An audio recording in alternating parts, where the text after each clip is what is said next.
So magandang umaga po sa inyo lahat mga idol, ano? Shout out pala sa lahat ng mga silent follower nila. Maraming salamat po sa inyo lahat. Lalo na sa mga taga California, USA.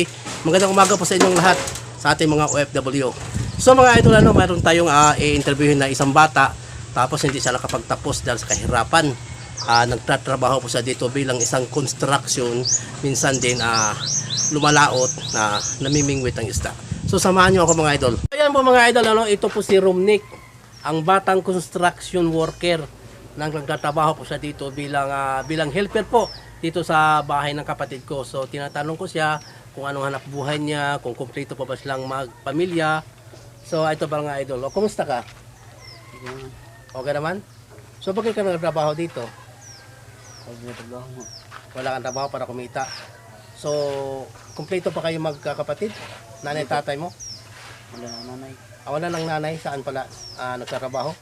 Wala. Patay na? Okay, patay na pala, sorry. So ang tatay mo na lang sa kanyang magkakapatid nagtatrabaho. So anong trabaho ng tatay mo? Nanagat, mandaragat. So siya lang ang pag lumalaot, siya lang ang tatay mo ang nag-iisa lumalaot. Yung dalawa. Kayong dalawa sumasama ka rin? So every lumalaot ng tatay mo, every day o kaya tuwing gabi, sumasama ka. So bukod sa mga construction sa araw, nagtatrabaho ka rin sa araw ng ganito. Palagi ka ba nagko-construction? Extra. Extra ka lang. So, yan lang panghanap buhay nyo. So, pwede tayo umupo. Ayan. Yan sa mga idol, ano, upo muna tayo ng sandali mga idol kasi medyo mainit po mga idol, ano. Nakakapagtapos ka ba na pag-aaral? Hindi. Hindi. Anong year natapos mo? So, grade 6 na natapos mo. Grade 6 lang po, idol. Grade 6 lang na natapos ni Romnick. So, bakit ka huminto sa pag-aaral? Dahil kahirapan. Dahil sa kahirapan? Hadlang ba sa kahirapan yung bakit ka huminto sa pag-aaral? O talagang huminto ka para kumita? Hindi. Wala samang dapat. So, wala pa raw kasama mga idol ang tatay niya sa pangingisda. Kaya huminto po siya sa pag-aaral. Kasama na rin para na rin kumita.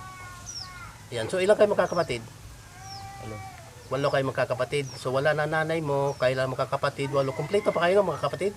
Dito ba? Kompleto. So nanay mo lang ang wala na. No. So tatay mo lang kasama na ngayon. Kasi kasama ka sa paglalaot everyday. So ibang mga kapatid mo nandyan lang sa inyo. Andyan. So yung iba, nagtatrabaho na rin. Hindi Manila. Ikaw bang panganay? Hindi. Hindi. Hindi ikaw panganay. So, So bilang construction worker, ano pakiramdam nagtatrabaho ka dyan sa initan? Mahirap ano? Mahirap. Ayan po. So mga idol, ano, si Romnick nagtatrabaho para kumita dahil po sa kahirapan talagang napipilitan huminto sa pag-aaral para makatulong po sa magulang mga idol. Ayan po mga idol, bilang construction helper dito po sa nagtatrabaho sa bahay ng kapatid ko na pinapagawa. Kaya nga po nilapitan ko siya para ma-interview kung ano nang kalagayan nila ngayon sa kanila o siya kung bakit siya huminto sa pag-aaral.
So Romnick, bilang sa murang edad, ano bang pakiramdam na nagtatrabaho ka na bilang isang construction worker, bilang helper ng construction? Mainit. Mainit? Mahirap, di ba? Mm. So wala ka na bang balak bumalik sa pag-aaral? Wala na? Wala na talaga? So tutulong ka na lang sa magulang mo? Oo. Pati ang mga kapatid mo tumutulong din sa magulang mo. Ang tulong. Tumutulong din. Dalawa. Nag-school. Ayun, dalawang magkakapatid. School. Ayong dalawa nag-aaral. So, dalawa na lang talaga ang nag-aaral. Tapos yung 7 o yung 6 nagtatrabaho na. Oo.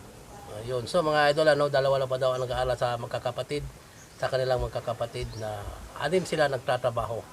Kasama po siya, si Romnick, sa pamimingwit pag lumalaot ang kanyang tatay. So may sarili naman kayong bangka. Oo. Malaki naman. Medyo. Hindi gaano kalakihan. Tama-tama lang sa 2 taong sakay. Oo. So nakakahuli din kayo ng maraming isda. Minsan. Minsan hindi.